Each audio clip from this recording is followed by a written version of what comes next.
WWE Universe, get ready to meet the next great superstar.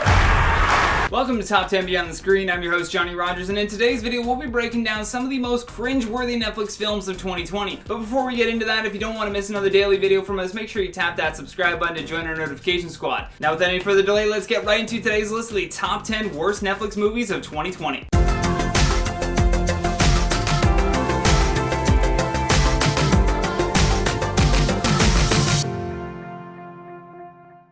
In at number 10, The Wrong Missy. Once Adam Sandler and his company Happy Madison changed from theatrical releases to just being another comedy film on streaming platforms, they really seem to lack any worth or value now. In fact, this really just looked like a poor excuse for a vacation. The script was packed with very easy setups and jokes that do nothing to challenge your intelligence nor your attention. Perhaps the only person in the film that gave more than a lackluster performance was Lauren Lapkus. She fully throws herself into this type of comedic insanity that stems from the scenarios built around her character. It works, but unfortunately it's brought down heavily by poor performances from supporting cast members. In terms of plot progression, it's far too predictable and runs the same course as every single other bad Happy Madison movie. In at number 9, Spenser Confidential. Starring Mark Wahlberg, this is your typical Mark Wahlberg film. He's an ex-convict, former Boston police cop who basically plays by his own rules, which bizarrely include him beating the ever-living crap out of a commanding officer because he suspected that the guy beats his wife. No evidence, just a feeling in his belly. With so much police brutality in the news these days, Spenser Confidential has slowly edged itself into the worst of the worst category. The plot is a big bumbling mess that throws its viewers through various grisly flashbacks,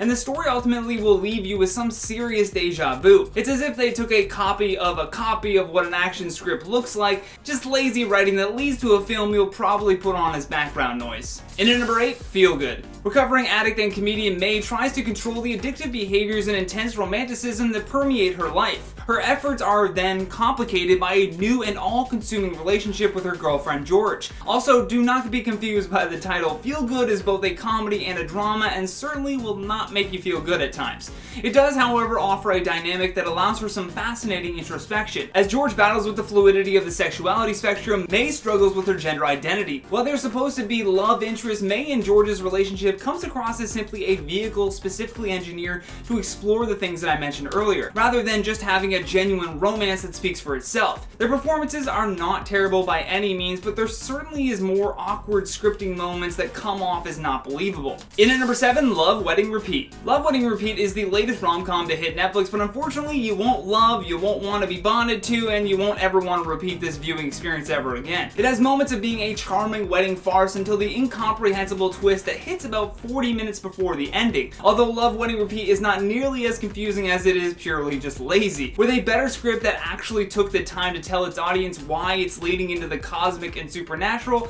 Love, Wedding, Repeat could have been a real delight. Instead, it's just very perplexing. In at number 6, The Main Event. As you watch this movie, you can tell that they were trying to explain the amount of heart and discipline that it takes to make it into the WWE, but at the end of the day, it's still all about a kid wearing a magical mask. It essentially is a copy and paste of the movie Like Mike, except every basketball reference was changed to wrestling.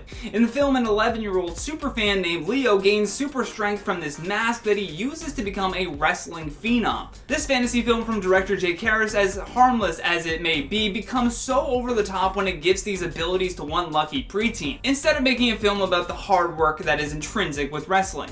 At the end of the day, it truly shows that the WWE is open and willing to sacrifice its own core values for lazy, family-friendly amusement. And at number 5, Coffee and Kareem. This Netflix comedy was so terrible that even Peter Travers of Rolling Stone gave it a measly 1 star. Moreover, it received scathing reviews from many critics. Peter titled his review Coffee and Kareem, a crime against comedy. Ed Helms only has himself to blame for this disastrously bad flop.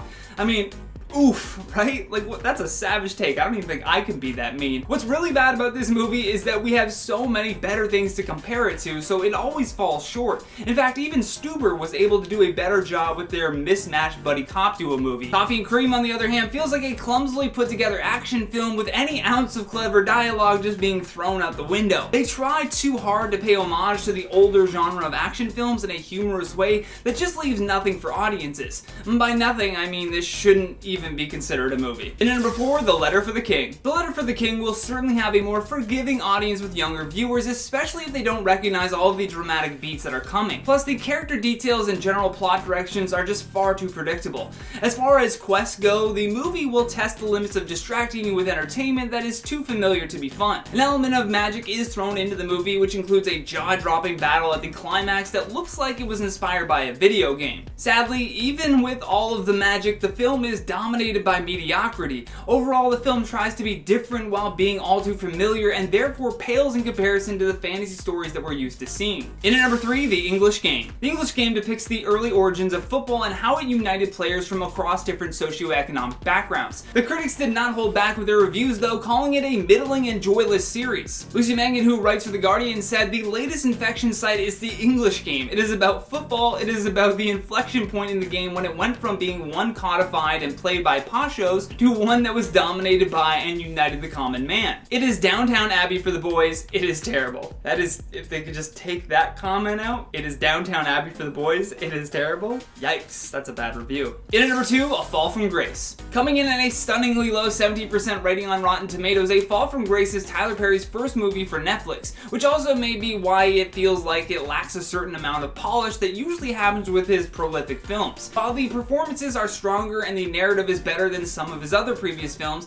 Perry's latest still features many problems. Overall, it had dizzy swings in tone, bizarre blocking for scenes, poor lighting at times, and jarring edits that make you wonder how it was ever even released. It feels like one of those films that you have to watch in a theater just to have the experience made better by fellow audience members shouting at the screen. If you're really paying attention to what's happening in the film, you'll figure out what's going on pretty quick, and it won't deviate from that path to mediocrity. Last but certainly not least, on our number 1 spot, The Last Thing He Wanted. More like The Last Thing We Wanted. The Last Thing He Wanted is confusing to an almost impressive degree. Typically, when a narrative gets out of control, it will at least try to overcorrect itself at some point before the end. Unfortunately, this never happens. This anti-thriller freely mixes hardworking journalism and weapon smuggling that continues to blaze its own path of nonsense right up until its disastrous ending. There's even this uncharacteristically slow shot that apparently had an audience at the Sundance Film Festival laughing out loud. Overall, this incoherent adaptation of John Didion's novel about a journalist is the last thing any of us wanted to see. And that has been the top 10 worst Netflix movies of 2020. Thank you so much for watching, and thank you to our editors for all of your hard work. If you enjoyed this video, then please show us some love here by tapping that like and subscribe button. Plus, don't forget to leave me your comments down below. And for more videos like this, all you gotta do is tap that playlist when it pops up.